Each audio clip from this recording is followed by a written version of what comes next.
What up, guys? Welcome to Stop Losing Women podcast. This is the show where we talk about the ins and outs of women, dating, relationships, and everything else in between. I'm your host, as always, Harry Wilmington. And on today's show, oh my God. So clearly, this Bachelorette thing has been in the news for a minute. And as a dating coach, as much as I tried to ignore this story, I could not go without giving my 2 cents about the situation, because there's a lot of stuff going on here involving, obviously, Taylor, but also involving her ex on-again, off-again guy, Dakota, and him dealing with her in the first place. So I really wanted to have a show really breaking down this incident and talking to you guys about a very important thing, which is this, that toxic women cannot be changed.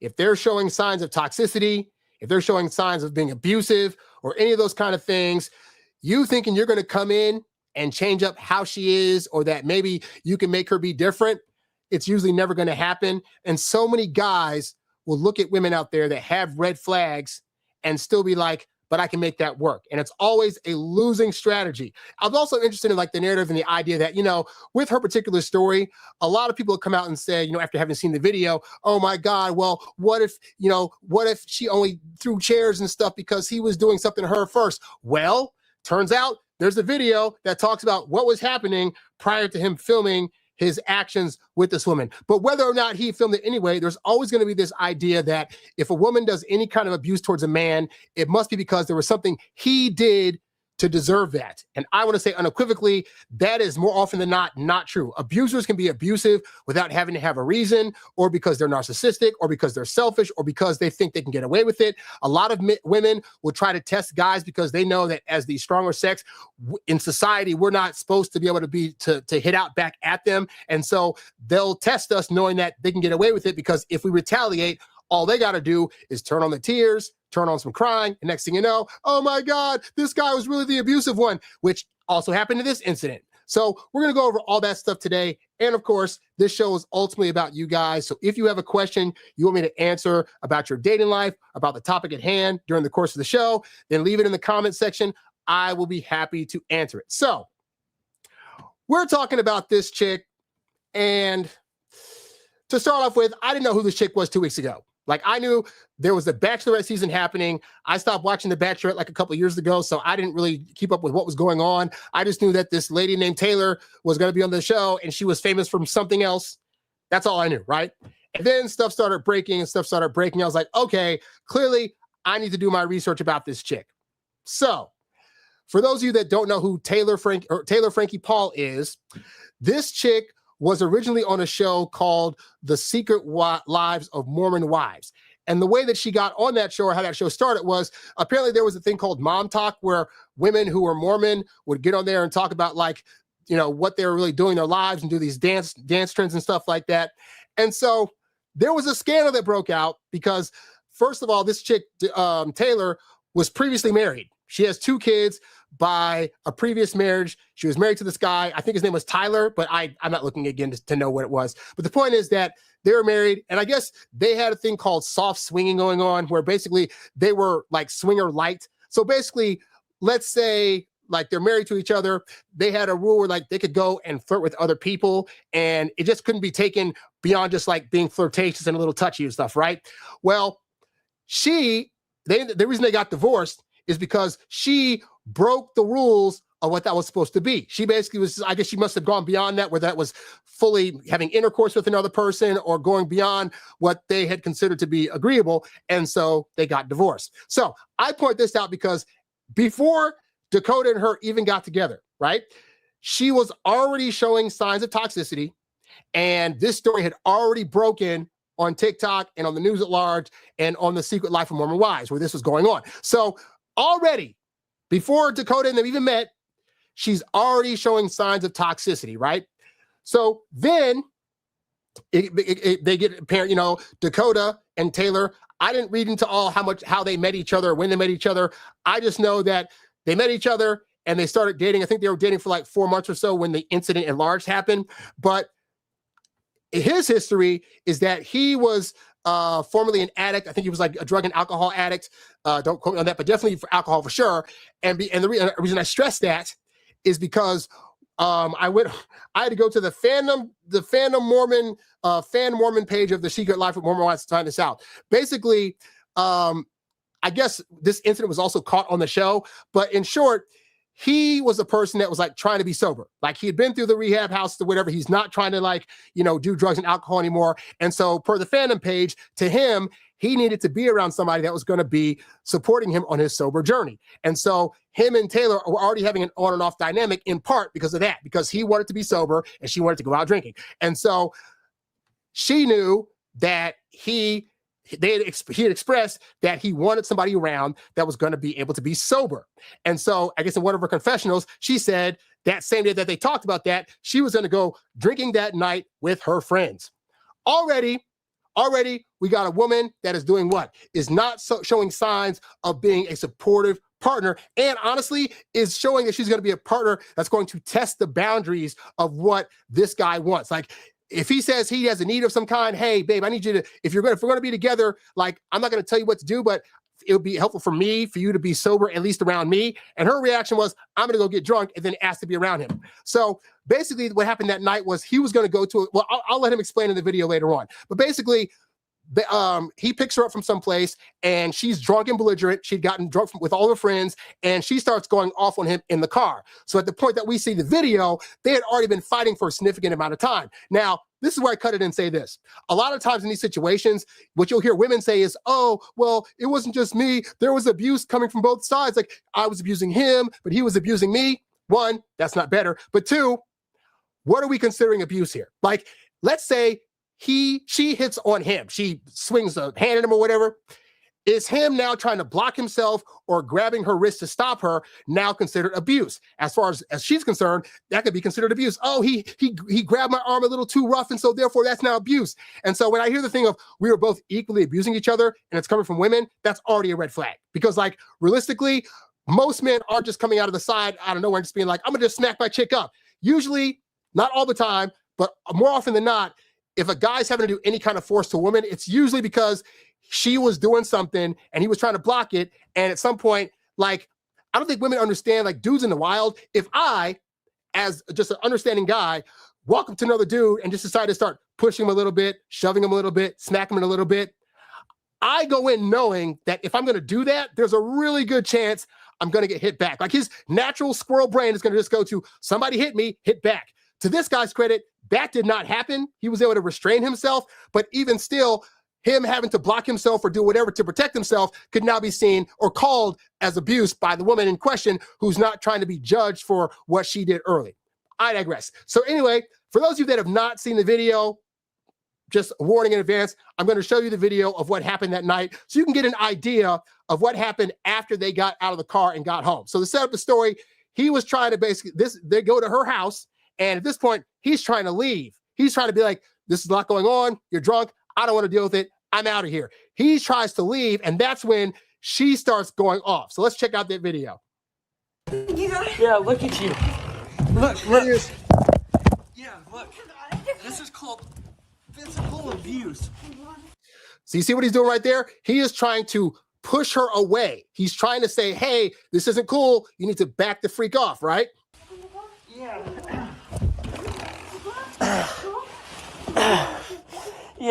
So he's got her in a pretty good hold because he's basically what he's trying to do. He's trying to hold her enough to where he can just jump for the door and run. That's the move he's trying to do, where like he won't get any retaliation because as soon as he lets go, he knows she's about to like come swinging. See, Taylor, this is all you do. It's the only thing you know how to do is hurt me. Now, to be fair, that's not a good sign. Like the fact that, again, they're like 4 or 5 months in and he's already talking about how all that she wants to do is hurt him. That makes me question, why is he still with her? Like, it's only been 4 months. He could easily just like end this thing altogether. And we'll talk about that in a little bit. But suffice to say, so this whole time they've been dating, basically, she's been doing this kind of stuff. This indicates that this is not the first time this has happened. Hon, you think this is okay? It's not okay. Holy All right, so he's trying to back away. Let me go. Stop. Okay, so now again, he's filming this and she is drunk, doesn't know what's going on. So she is now kicking him. She's the aggressor. She's the one that he's trying to walk. So for people that are saying like, well, you know, maybe there's a thing called reactive abuse and she had to retaliate. Okay, let's say up to this point, she don't retaliate. So now, hypothetically then, she's getting what she wants, which is he's backing away from her, trying to leave. And what's she doing? No, I'm going to come at you more and retaliate, abuse you more. Like that. Does that even make sense? It does not. Dude, leave me alone. Oh my gosh. All right. That's the first chair that gets thrown. Now, this is important right here.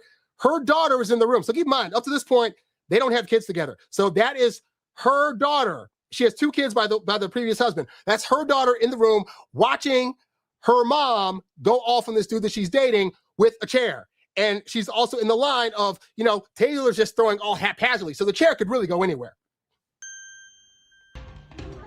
Your daughter is right here. Oh my gosh. Oh my. You're.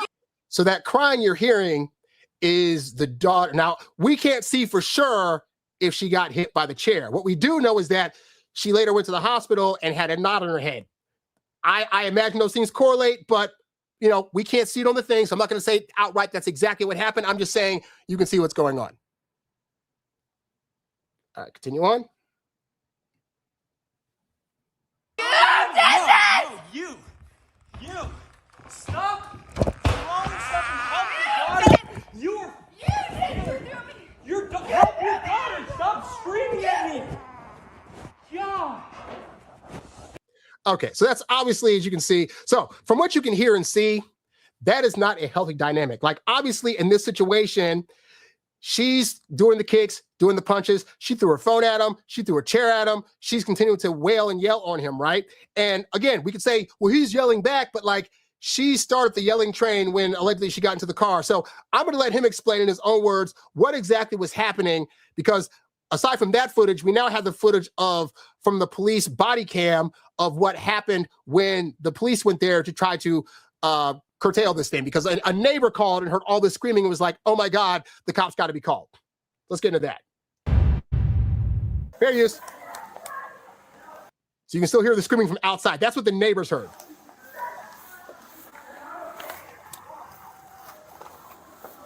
Let me know if you made contact on 3-5.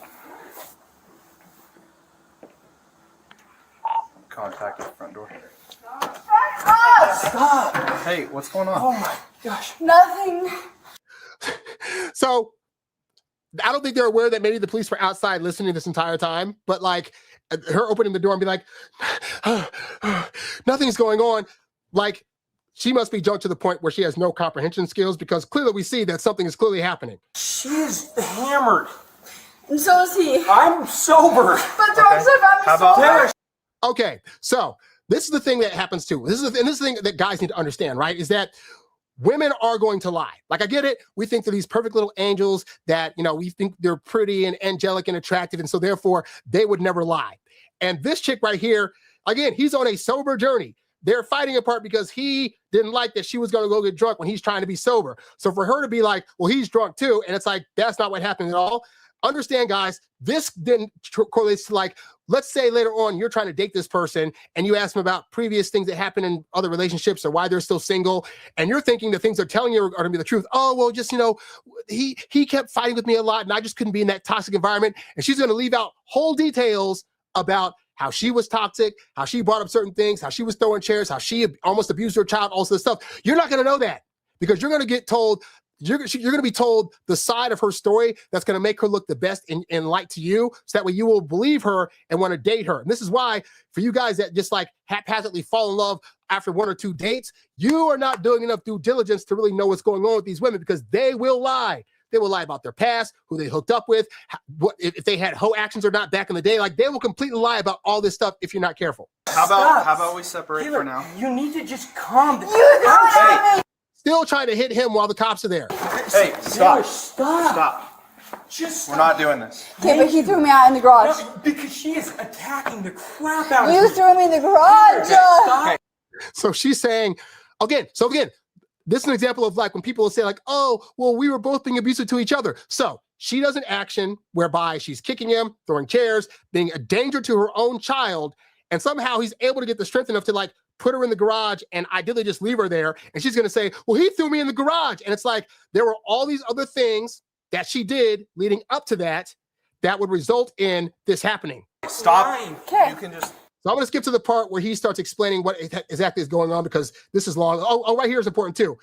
I just want to talk to you like out of earshot. So they let her back in the house because she couldn't find her phone. And so it turns out her phone was in the kitchen. The reason the phone was in the kitchen was because she threw the phone at Dakota. Again, all types of abuse going on. And this is why, by the way, he was recording this stuff because most of the time when men try to tell these stories, it'll just, all we'll hear is like, there was a domestic incident and chairs were thrown and he got out of line too. And we won't get to actually see who was really out of line. So guys, and oh, by the way, this is also why I don't recommend staying with women that fight you, but we'll get into that later on. Okay, so they're separating the two. Let's go to his explanation of what's going on. Here we go.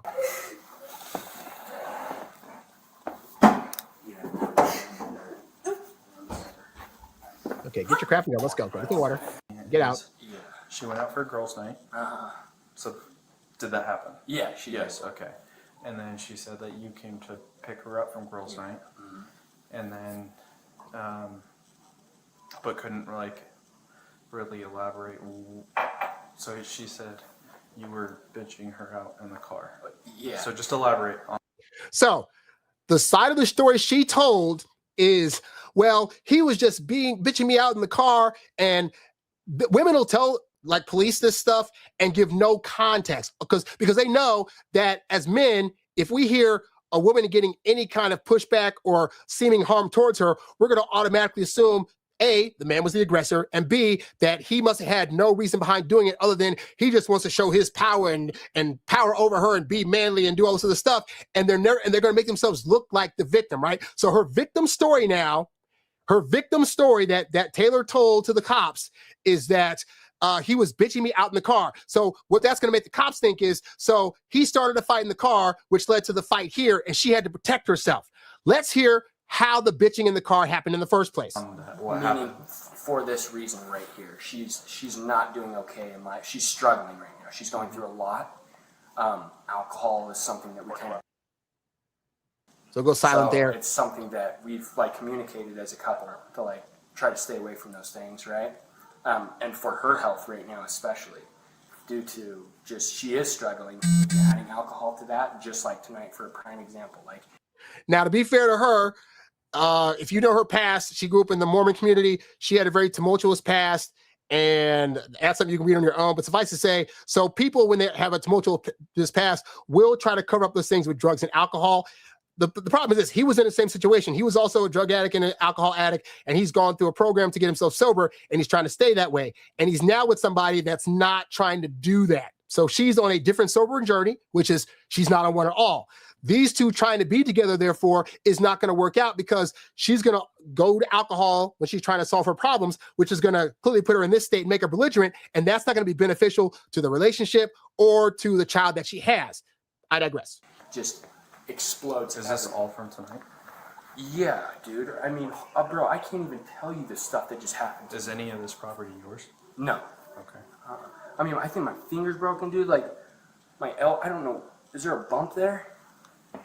So potential finger being broken, potential bump on the elbow. She was throwing chairs at him, phones at him, other things we probably can't see on camera. So this is a lot going on. This guy really faced like a huge amount of stuff. And again, she's going to try to push it, or the public's going to try to push it as, but we don't know what happened before. So now we're getting his side of what happened before. She says he was bitching. He says, I kind of was because I picked her up and she was acting like this in the car. You guys saw the original video. Her acting like that in the house was already a lot. Now imagine her acting that same way in a space this small in a freaking car. It's a lot you have to deal with trying to get home and drive and not trying to like crash into other things because the person you're with is trying to like hit you and do other things. Oh, because that hurts so bad. She hit me with the freaking metal chair. Oh. Yeah, it doesn't shock me. I can feel all the pain everywhere.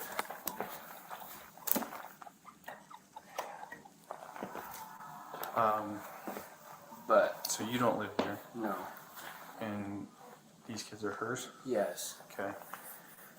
again, a woman that is actively willing to act that way in front of her kids, drunk or not, that's already a toxic environment for the kids, but it also shows how willing she is to be toxic in an environment, even if with people that she loves. So you're coming home. You're upset because she's intoxicated. Well, I'm not. She mentioned something. She mentioned something about it's okay to be upset. Yeah. She mentioned something about you had like a concert or Yeah, something. yeah. So she was having girls night. I was like, hey, I'm gonna go to a concert with my friends. And she was like, oh no, like, come pick me up. I want to come with you.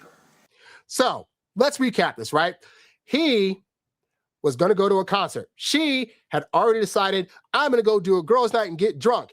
And as soon as he texted her and said, hey, babe, I'm going to a concert, what was her response? No, you can't do that without me. I want to go too. So this is just a sidebar toxic conversation of like being with people that won't allow you to do your own thing in spite of being in a relationship. Also a bad sign. Like he was willing to let her go out to a girls' night, even though she was going to do some stuff that he wasn't going to approve of. And he was like, hey, we live our own lives. It is what it is. He decides he wants to go hang out with some bros of his at a concert. And all of a sudden she's like, you can't do that. I want to go. And let me tell you, there are plenty of women that will do this, that they will get into a relationship and then just want to impede upon anything you try to do that without her being there. That's also levels of toxicity. It's showing a really bad anxiety attachment style. And again, none of these are positive signs. Like all the signs she is showing up to this point, just based on my knowledge of seeing her this last week and a half, are all signs that are like, there's no way I would ever date her. Like she's getting drunk in front of her. She's getting drunk in spite of needing to be sober. She's bad in front of her kids. She's needy and desperate. She's anxious. She has a bad temper. How is it that this would look like a good candidate to anybody out there after 1 or 2 dates? Like, it's amazing.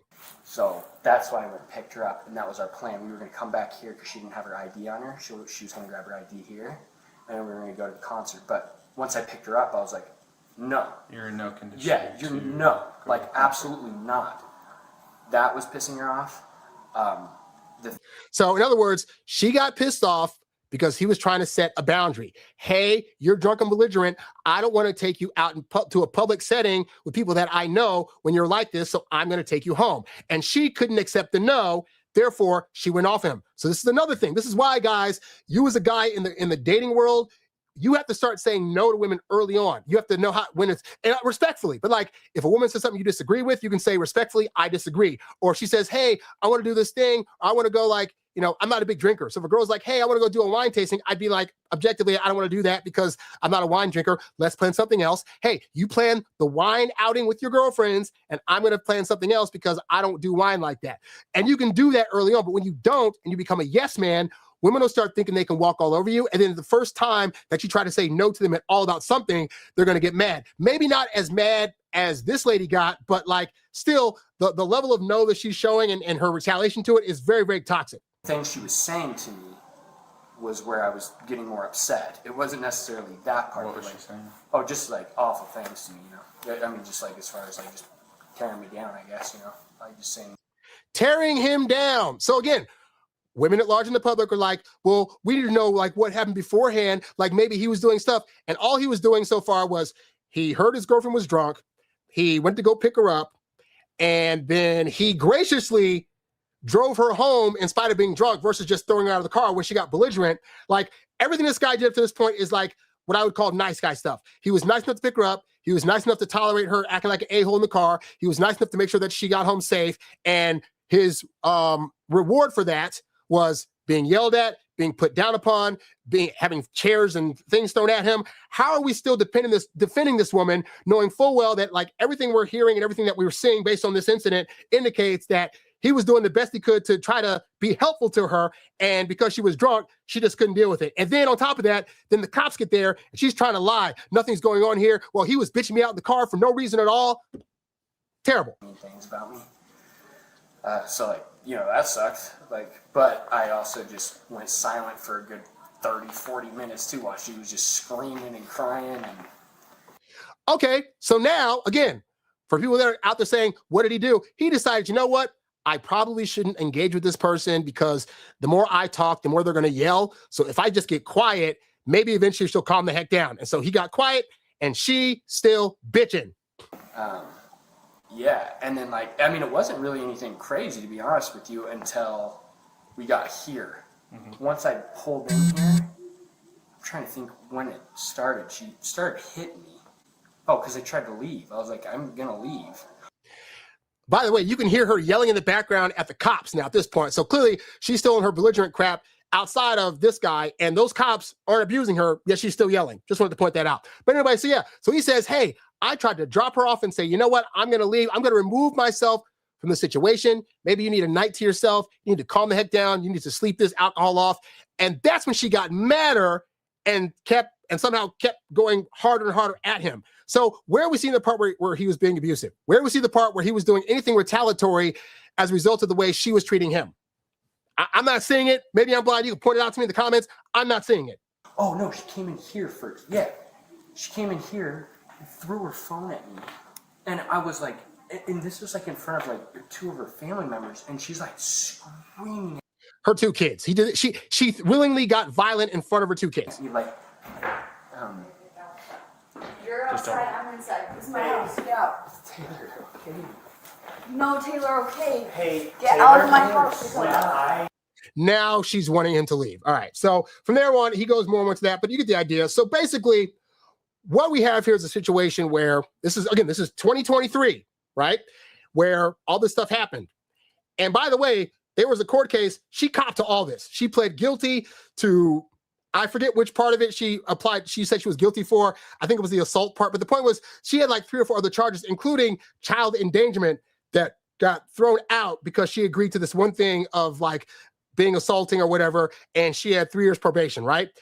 And even till now, like as of a couple months ago, there was another domestic assault charge between Dakota and Taylor that happened as a result of something that she did, right? So why am I playing this video for you guys on a men's channel? Because obviously we can see from this that this woman is clearly toxic. What I want to point out here is this. This is very important, guys, all right? This incident happened in 2023, just a few months into them dating, right? They have continued to have an on-again, off-again dynamic for years now, up to the point where I think they now have a kid that, I'm going to mess it up. It's either somewhere between 10 months old and 2 years old, but they have a kid together, right? And that's important because understand, this woman's been showing nonstop red flags practically since they started getting together. This happened in 2023, a couple of years before they did. So all that stuff happened, and he still decided he wanted to keep hooking up with her. In fact, before she became the Bachelorette, like before she was going to go to set, like a day or 2 before she was to start the show, they hooked up together, right?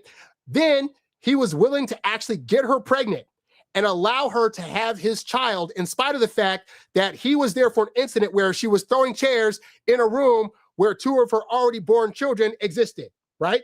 And so this is what I want to highlight, is that men sometimes have too much of what I call a superhero complex. And this guy, I don't know if he necessarily has that complex, but clearly he went to the bar and was trying to save her from herself, practically trying to get her home, all this other stuff. And there's a thought that you'll have as a guy that you'll come across a woman, you'll have a couple of good dates together. Maybe the hookup is really, really good, right? And you'll start dating each other, and then she'll start showing indicators that there are toxic things going on with her or her past. I'll give you a perfect example. Years ago, I dated a woman, and after our 2nd date, we'd hooked up. On our 3rd date, we went out and we were walking in the park somewhere, and she starts going on about how, like, she had mentioned on our 1st date that in the past, guys hadn't treated her so well, and that she had been abused at times, and she was just trying to look for a nice guy, which they all say, but whatever, right? But on the 3rd date, I really kind of like wanted her to elaborate a bit more. And so she told me, like, yeah, in the past, I was with guys and, they abused me, but, sometimes I abuse them too.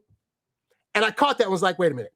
Wait, it's one thing if, like, you just got into situations where you were just getting hit all the time and abused, but you're now telling me that part of the time you were also active in doing the abuse.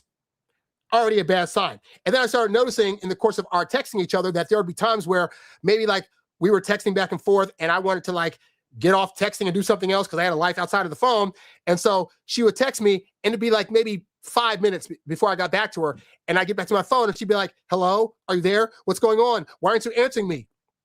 Now, again, I read that as that's a sign that this could be a toxic dynamic because she's already starting to show signs of being a little too needy and desperate, which funny is things that, women don't like about us, but a lot of men will accept that behavior from women, not realizing that that is a huge red flag. That is an anxious person. That is a person that probably has abandonment issues from their past, and that's going to fold all onto you, and that's not going to be something you want to actually deal with, right? So sure enough, I ended up having to dump that woman because I went to court one day.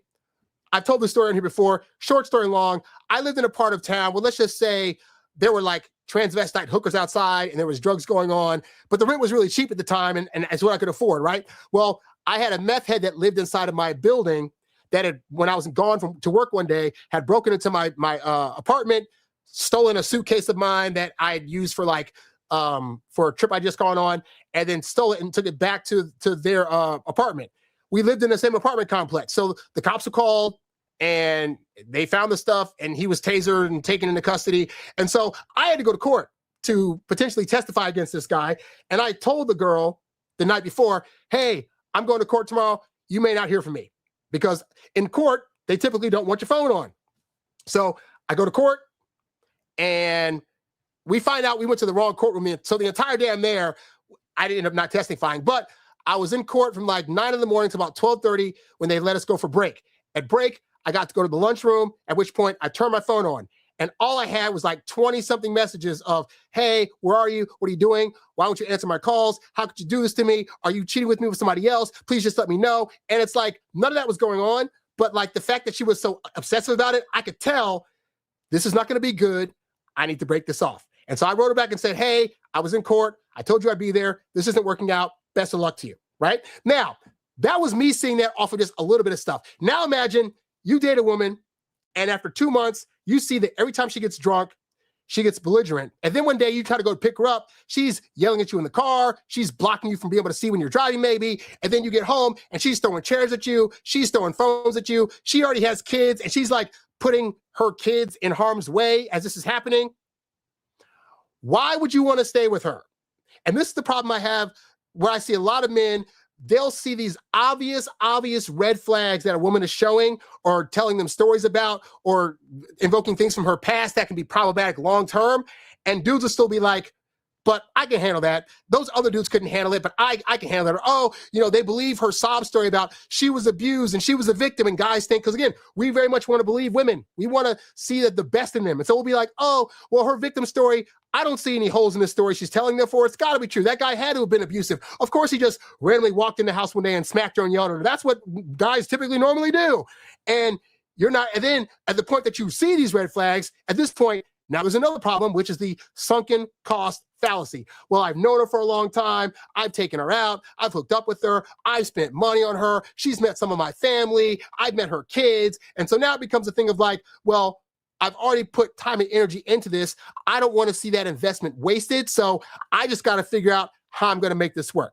Because again, the fact that this guy went through all that in 2023, he got chairs thrown at him, phones, all sorts of stuff, and still decided to continue to see her on and off, and still continue to decide to see her and hook up with her without a condom, and then decided that, okay, we're having kids together, I guess it is what it's going to be. Like, that's not good either. And that's all things that point to men that either have low self-esteem or men that really honestly just don't see the bad in women ever. And this is why I stress to you guys, part of the reason I stress so much about you taking your time to vet a woman and to date her for 3 months before you make a decision about her is because you really, really, really do not know the fullness of what a woman is about off just a couple of dates. Like, you really don't. Like, and for him, he dated her, and by month 4, she was already being abusive. But most women, if they're toxic, give themselves away pretty early. They'll tell you a story about how, they grew up in an abusive household, how their father disrespected them, how they ran away.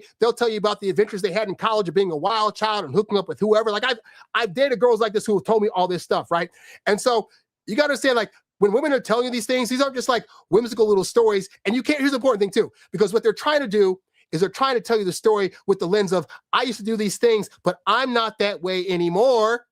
I would argue to say that any woman that's told me a story about the ways that in the past that either she was toxic or she was in a toxic environment or she was in a toxic situation with somebody else, that inevitably that dynamic creeped into our situation.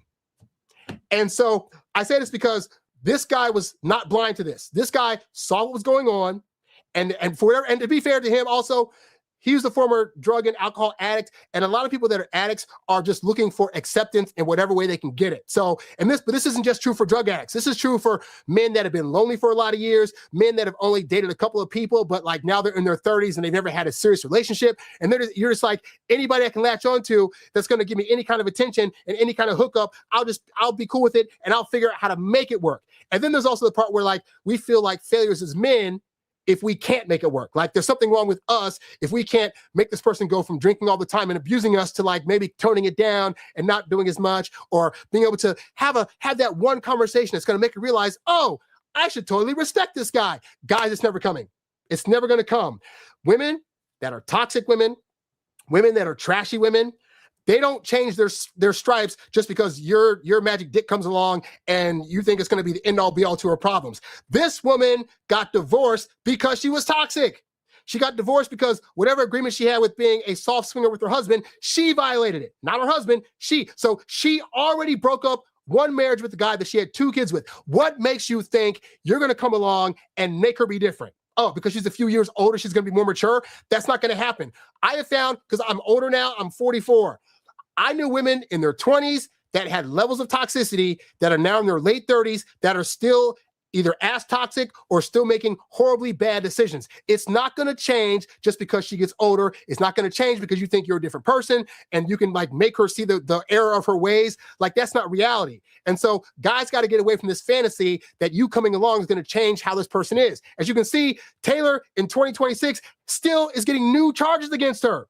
So now this guy's then created a child with somebody that's willing to put the child in danger, just like she did her previous children. Not a good look. So for you guys out there, I get it. You're lonely. You want somebody to hook up with. You want somebody that's willing to do stuff with you. Maybe it's not easy for you to do that right now. Maybe you're having a hard time finding somebody out there that can date you and be with you. And you found that one person that, yeah, they got a little, wrinkle in their story. And they said that they were, on stuff in the past and used to be a little aggressive, but they swear they've changed. You're not going to change them. And more importantly, there are too many other women out there that aren't like that don't have this level of toxicity, that are willing to support you and be agreeable. And more importantly, if you point out to them, hey, this thing that you're doing is not beneficial to your life, they're willing to say, hey, you know what? I need to look into that. Small example, right?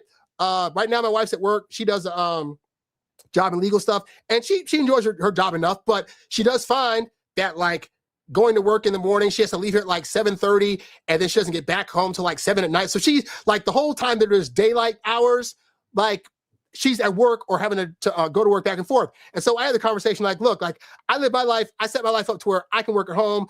My schedule is flexible, whether I'm doing this thing for you guys or, doing, UGC stuff or other ads and stuff like that. I made it flexible. So I'm if you don't like the situation you're in, you can always change that. You can just work on something else that you have a passion in and try to do that. Do you know this chick the next day was I'm looking up how to do this particular thing, and I've always had a passion for this, and I like doing this, and so I'm looking this up. Off one conversation, she's decided, you know what? If I don't like my life the way it is, I can change that thing, and that's because of a conversation that me and her had, And that's on some low-level, non-toxic stuff. Somebody that's drinking alcohol, doing drugs, and you're going to her saying, hey, maybe you shouldn't do that, and here's the way we can work together to stop that. And her response is well, I know you need to be sober and to be around people that are sober, so I'm going to go drinking. Does that look like somebody that's trying to be a helpmate? Does that sound like somebody that is willingly trying to be a good partner and take this thing in a right direction? Or does it sound like somebody who's selfish and is all about themselves? Well, guess what, guy? She was already showing examples of her being that way about herself and her life and who she's with in her marriage that she broke up because of selfish reasons. So however you meet a woman, when you meet her and she's telling you toxic stories and how, she doesn't want to have to bow down to a man and just do stuff because X, Y, and Z, she's already showing you what she's going to be like. Let's not try to change who she is. Let's not take what she says and say to ourselves, but I'm different and she'll change for me. I've heard that story so many times. Guys, your chance of changing this woman are very, very slim, in part because she has to want to change herself. And if she's not willing to change for herself, she's definitely not going to change for you. So hopefully we've all learned this lesson from the saga of Taylor and Dakota. And also hope we've learned how much money it can cost you in the long run if you are not diligently vetting people who are toxic. Like ABC done lost close to like $70 million because the show itself costs like $2 million an episode to film. And that does not include the sponsorships that they got that they have to renege back on, and like all the people that they had to fly in to do the show, and so many other things that we're not even aware of, right? And so because Disney and ABC didn't want to vet her, like they knew the story. The court case wasn't a secret. There was already video about the arrest out there for the world to see. And they decided to say, but it should be fine. The world's forgiven her, so it'll be, and not being aware that most of the world didn't know about this. I didn't know about this. I don't watch Secret Lives of Mormon Wives. I knew about this because TMZ broke it, and I'm an entertainment junkie, and I'm on Entertainment Weekly regularly, and this is the first time I heard her name. But yeah, for women out there that really liked the idea of her being on The Bachelorette, this tarnishes that. So Disney lost money. Dakota's now in a back and forth custody battle with her. So he's going to lose money off of the kid that he had with her because, she can do better, all this stuff. Like, everybody loses out when they try to give excuses for why a woman was being toxic and abusive and just full on trashy. So when you see women like that, guys, they might be cool to date. I get it. As guys fall for the thing of like, they want somebody exciting and dangerous to date too. But in the long term, that dynamic only causes heartache, pain, resentment, and ultimately all for what? For a person that is not going to change. You really think after this whole court case that Taylor's going to like change? Like, she's still on Instagram now posting about, I did this weekend. Well, like, she is not even acting like this even happened, right? So understand, I'm just saying those kind of women do not change. Do not date them. Do not pass go. Yes, women can be liars. Women can be trashy. And don't fall for, just because they're so pretty doesn't mean that they'd ever do anything harmful to a child or to me. They totally would do that. Ask men that have been to divorce court. Ask men who are also the victims of domestic violence, even though they don't really talk about it as much as women. Like, this stuff does happen. But when women are actively showing you that they're acting this way, if you get into a situation with them after having seen it, I can't feel sorry for you. I'm sorry, I can't. Like, I wish I had the empathy. I can't feel sorry for you if you as a guy see a woman that's acted toxic or has told you toxic stories about herself, or I don't know, has a video out there for being toxic, and you decide to say, I'm going to give it a shot. I can't feel sorry for you. I just can't. Anyway, guys, so that's really all I have to say about that particular situation. And now I will answer your questions. If you have questions, leave them in the chat. I'll be happy to answer them. So we have a question in the chat, and this guy goes, how do you know who is going to choose you as a partner? Is there a way to know? Well, the belief is that a lot of guys think that like women are just haphazardly choosing guys, and that they just like, there's nothing a guy can do inherently to make a woman choose him. I would argue you really, really, really need to change your mindset and get into the thought process of, but who are you choosing? Now, granted, women typically have the pick of the litter, especially early in their dating days, in their 20s and 30s, so it's a little bit harder. But the thing is this, if you set yourself up to be the kind of guy that knows how to be around women, how to talk to them, what they're looking for, and are able to present yourself in a way that's masculine and in a way that women at large like, then you're going to find that you're going to do more of the choosing. Because the thing is this, if a woman can sense that you're her only choice, she's going to be less likely to choose you, because women like men who other women like. And so if you have a variety of women choosing you in the first place, you're going to find that it's going to be easier. And so you give that off by the way in which you date. So for example, a lot of guys get on me because I'll say things like, hey, after a first date, don't initiate a text to her for the next 3 to 4 days. And then on that 4th day, reach out to her. Ideally, she'll reach out to you during that time, but don't be the first one to reach out. And guys will be like, but that's playing games. Why should I do that? Well, one of the reasons you do that is because it sets up in her mind that you're not desperate. It also sets up in her mind the question of, why is he not trying to reach out to me right away? Could it be because he's seeing other women? Could I potentially have competition? And how do I feel about that? Because women need to think, and more importantly, feel things about you that help them determine how attracted they are to you. So if she's thinking, I haven't heard from him, I don't like that feeling, guys will think, oh, if she doesn't like that feeling, then I got to reach out right away or else she's not going to date me. But no, when she says, I don't like that feeling, the next question is to herself, why don't I like that feeling? It must be because I really like this guy and I really want to hear from him. Oh my God, I hope he hits me up again. I hope he chooses to reach out to me again. And so when you set up a scenario where you're making her feel as though you're choosing to reach out to her versus you're desperate and needy and need to reach out to her so you'll have some attention, that's when you'll really start to win. So it's not necessarily about setting up if a woman's going to choose you as a partner, it's setting up yourself to where women see you as a viable option that they hope chooses them, at which point, if you've dated them 2 or 3 months, they'll come to you. Basically, when they say the things like, so what are we? So, are we going to be in a relationship? What they're saying is, do you choose me? And once you shift your mindset to start thinking like that, then you'll worry less about if a woman's choosing you. All we need her to choose you for is, will she say yes to a date? So you ask her out, she'll look you up and down. Okay, maybe he's not look-wise everything I need, but like he's been nice to talk to. He smells pretty good. You know what? I'll give him a shot. Okay, yes. All we need her to do is choose you for that first date. And that, honestly, is like the easiest choice because most guys out here are flunking. A lot of guys are very egotistical, just like women can be. And they'll think how I am is already good enough, how I dress, how I smell, how I talk. And if women don't like it, well, then I just won't date them. Fine, you're not going to date. But simple stuff. If you know how to iron a good shirt, if you know how to choose the right cologne, if you know how to bring up subjects to women that aren't all about yourself and aren't all about sex and are asking her about her life and, you're asking follow-up questions and you're taking her to like, it ain't got to be expensive, but like a nice enough dinner. I went to a place last night with my wife. We went to this place called dumb sim place or dumpling place. We went to a dumpling place last night that had been on her list. I didn't know that. We just were walking around and was like, hey, let's check this place out. So we got like a bunch of dumplings, a really, really good thing of fried rice, some other stuff. It was like $55.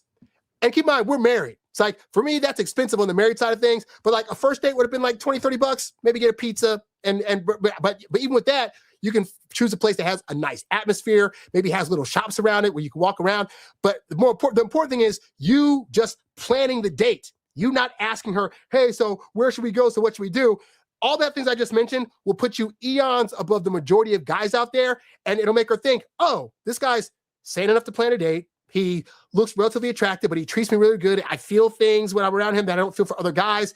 Okay, I'll give him a shot in a real atmosphere where we can actually have a one-on-one conversation and a real quote unquote date and see how that feels, right? And so that's how women choose, is that your upfront first impression presentation, it doesn't have to be 100% polished or the best. It just has to be enough to not creep her the freak out. And if you do the things I talked about, then you'll see that it becomes easier for women to, at the very least, agree to a first date. Now, going beyond that, you can go to stoplosingwomen.com to figure out the ins and outs of like your pathway of dating, because a lot of guys, they don't have a system in place that really helps them figure out the ins and outs of how to go from like meeting a girl to dating her to like getting her to a relationship. And I spent years helping with that. I'm married now, so clearly I know a little bit of what I'm talking about. And so I'm always open to help with that. Again, you go to stoplosingwomen.com, sign up for a one-on-one coaching consultation. Love to help you out. But hopefully that answers your question. Speaking of dating, though, one other thing I want to go over real quick that I saw on a Reddit post. It was important. Let's see. Which one was it? Here we go. Oh, so I want to talk briefly about this, about the fact that I talk often on this channel about how a lot of times guys don't understand the things that they're doing wrong during the process of a date that could cause a woman to get turned off. One of the big things that men do that unintentionally result in them not getting a second date is allowing the woman to take lead, whether it's on planning the first date or on how the first date's being executed altogether. And especially for you younger daters out there, you're not going to understand this because you've been taught up to this point things like, well, women want to be involved in decision making and women love to be able to like have their say, and they want to be able to like show us what they want from us and all this other stuff. And it's all lies. It's all bogus lies. It's not true. And so there was a young man on Reddit. He was 18. He posted about a date he went on that to him, everything went great. And then he tried to ask for another date, and eventually she came back and said that she was not interested, and he doesn't know what he did wrong. And this is true even with guys that are older. You'll go on a date not knowing that some of the things I'm going to point out to you are mistakes. And when they pile up on a date, it results in a woman not feeling interested. And here's the thing. This is why women aren't the best at giving relationship advice aren't the best at giving dating advice, because they're not going to fundamentally understand why the things you're doing are turning them off. They're just going to know they felt an ick and they had to bounce. And this is outside of the realm of like, oh, he talked about sexual stuff. He tried to touch me too early. Like all that stuff is like the general stuff. But there are things that aren't like that could still get you rejected. So we're going to talk about that. So this guy, he said he went on a perfect date, but she's not interested in continuing. So he's 18. He says, I'm a freshman at a university and recently started taking my dating and relationships seriously. I approached the girl and we hit it off. Kudos to that guy. At 18, I could barely approach a girl. I was nervous as heck, barely ever did it. So kudos to him. He says, we hit it off. A week later, we went on our first official date, and it could not have gone any better. So as far as he's concerned, this date was bees to the knees, balls to the walls, absolutely great, right? Let's see what happened on the date. So as far as he's concerned, we had lots of chemistry. We talked about personal things, connected on similar hobbies and interests. She led for most of the night, even suggested we go dancing, which we did. We ended up spending 6 hours together and ended the night with a kiss. After that night, I noticed her texting got a little flatter, but I just considered it was probably her normal texting style. She also canceled plans one night, but promised to make up for it. This slow fade went on for a little over a week until she texted me saying she wasn't ready for a relationship. I'm curious if this is like a normal thing in women. We had a perfect first date with tons of chemistry, but she still didn't go for a second date. Now, those of you that have followed me for a long time, hopefully me just reading through that, you start to get an idea of what I'm about to say with regards to like what he did that turned this girl off. But for those of you that are new to this, let's go through it again and I'll pinpoint where he got stuff wrong. So to start off with, he waited a week to go on their first official date. Not the worst thing in the world. Ideally, if he met her, he'd wait like 3 or 4 days before asking her out, and then he'd go out. So that's about the time frame. So far, so good, right? So he says, we talked about personal things. So a lot of guys get cajoled into the belief that you need to open up to a woman and be open and honest and express your feelings and express your fears and express any hardships you went through in your life. There's a time for that, and that time is called later. Like maybe when you're closer to a relationship.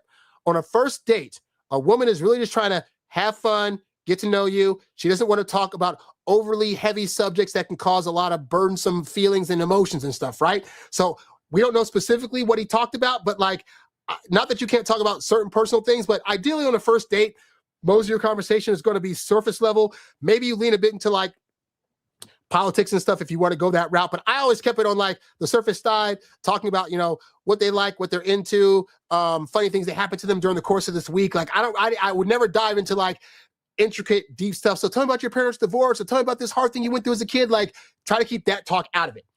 He says, connected on similar hobbies and interests. That's great. But here's the thing I don't want you to fall for, guys.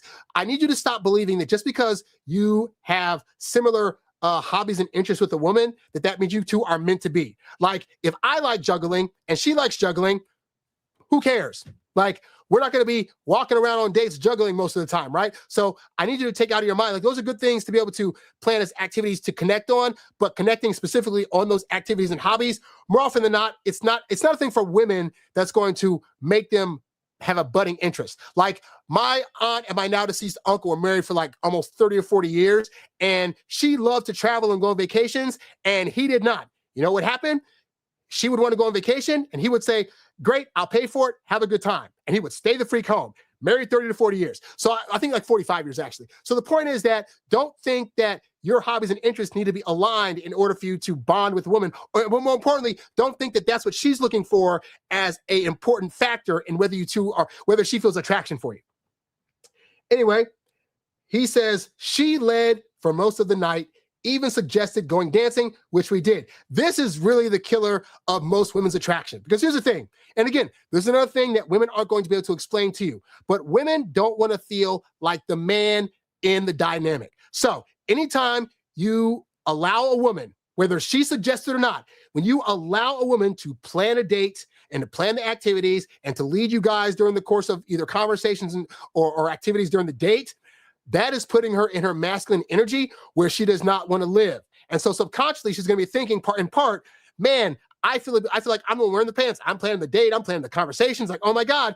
And if she's a woman looking for a masculine man, which spoiler, most women want masculine men long-term, even the ones that are showing masculinity early on. If you're showing that dynamic, it can subconsciously make her think that she's going to be the one that's leading this thing, which puts her in charge. And she doesn't want that. Most women do not want to lead a relationship, no matter how much they may fight you on it initially, no matter how much they're going to try to say, well, I need to have a say too. But because here's the thing, they don't want to face the consequences of making bad decisions in a relationship. And so that's why partially selfishly they lean on men, because if you make a decision and it goes bad, all the blame and all the blowback goes on you, not on her. All right. So understand that. And women start testing that out in the dating realm. Now, if you're thinking, but what if she's like, I want to do a thing, and you're thinking you don't want to be like that guy that fights her on it. Honestly, in the past, when that happened to me, I would say to women, hey, that sounds like a great idea for a future date, but I've already planned this other thing, so let's do this tonight, and then we can do the other thing later on. And most of the time they're like, okay, cool. Because again, that's a test. That's an early test by women to see, is he going to allow me to be the one to lead this thing? And if so, I don't want to date him. But she's not consciously thinking that. And that's the thing. That's why I say women are the greatest self-sabotagers of their own attraction, because they will suggest things at times that they're not even aware are going to turn them off. Because it's subconsciously a test, but it can't be conscious, because then she'd be like, this makes no sense. But her subconscious lizard brain is like, let's test this guy to see if he can lead, or is going to let me walk all over him. So when you push back and say, well, not really push back, when you say to her, hey, I already had an idea for a date, let's do this instead, her lizard brain is going to be like, oh, he passed the test. He already has something that's planned, and I imagine it's probably going to be better than what I planned, so let's do that. We can do my thing another time, right? So he already failed that test. But again, he's a young dude. He's not going to be aware of this because he hasn't dated a whole lot. But for guys that have dated a lot, trust me, this is the thing that when women bring it up, you got to be like, hey, I already had an idea for a date. And that's why as a guy, you should already have 3 to 5 different activities or restaurants or something to do in your town that you just regularly take women to. It's okay if you take different women to the same restaurant for a first date. The important thing is that you already have a plan, and women are judging you more so on the fact that you know how to plan things than on what the actual thing you planned is, if that makes sense. So then he says, we ended up spending 6 hours together. Another huge mistake. Because here's the thing. This is why I tell you guys, for those first couple of dates, you want to keep them at like an hour and a half tops. If it's pushed, no more than 2 hours. Because she's going to have a lot more judgment on you in the beginning of a dating situation than she is on month 3. By month 3, if you're doing 6 or 7 hour dates or you're doing overnights or whatever, it's not going to be a big deal because she's had time to repetitively be with you and see what you're about and see consistency and build trust in you, right? And that also means that if by month 3, you say something that's kind of out of pocket a little bit on the date, you're not going to be heavily judged for that because she knows enough about you to know you said this one thing, maybe you're still trying to figure it out and it's unintentional and it is what it is. But at this point, she's built in enough time spent with you to where she's not going to outright get rid of you. On date 1, you are being heavily judged on everything that you do. So that's why we want to limit our time in the beginning, because you can't really say too much wrong or do too many actions that are going to be judged early on if your date is just really, really short.